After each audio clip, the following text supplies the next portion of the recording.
It was getting called a moment of reflection, I think, about racism for the Six Nations. And, you know, for me, who's faced racism and is trying to fight racism, I don't know what that means.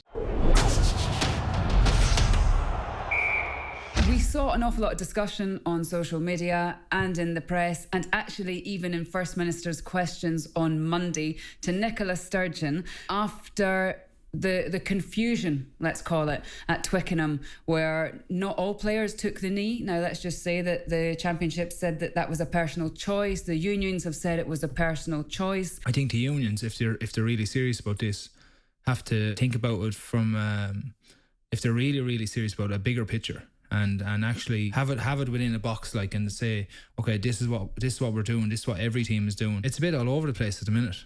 And then you have people sitting at home watching this and saying, well, what's going on here? But I think it's just a bit messy at the minute, leaving it, and then players themselves are getting abused for it. For me, I think it's 100% people's personal preference on what they want to do.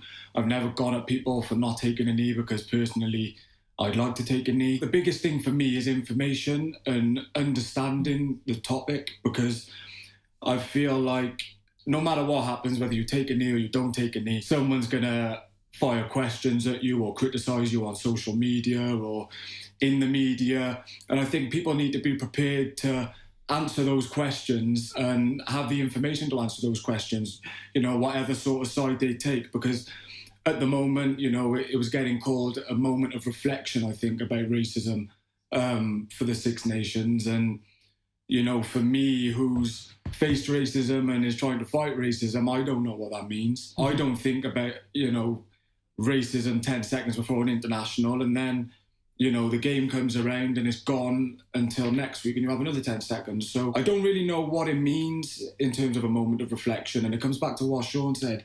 It's just messy. There's no clarity. There's no obvious understanding as a collective, you know, as a rugby community. How have the Dragons been and the union?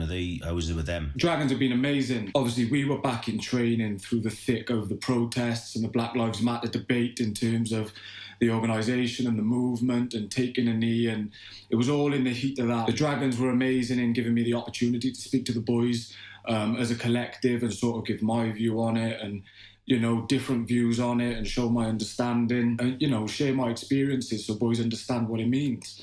So they were great in that sense, you know, giving me the platform to speak to the boys, said they'd support me in what I needed. At the start of it all, boys, you know, there was no way they were going to take a knee. They didn't know what it was about. They thought it was, you know, a mental group in America taking a knee for political gains. But after, you know, I told them to look at X, Y, and Z and explain to them a little bit and, you know, that I don't support any organisation. It's just about how I feel. The majority of the boys took a knee. And even if they didn't take a knee, at the end of the day, they've gained more information, a greater insight. They're more educated about the topic, you know, to help them make an informed decision about taking a knee rather than looking down the line at England players taking a knee and taking a knee. You've been watching the House of Rugby Season 3 on Joe.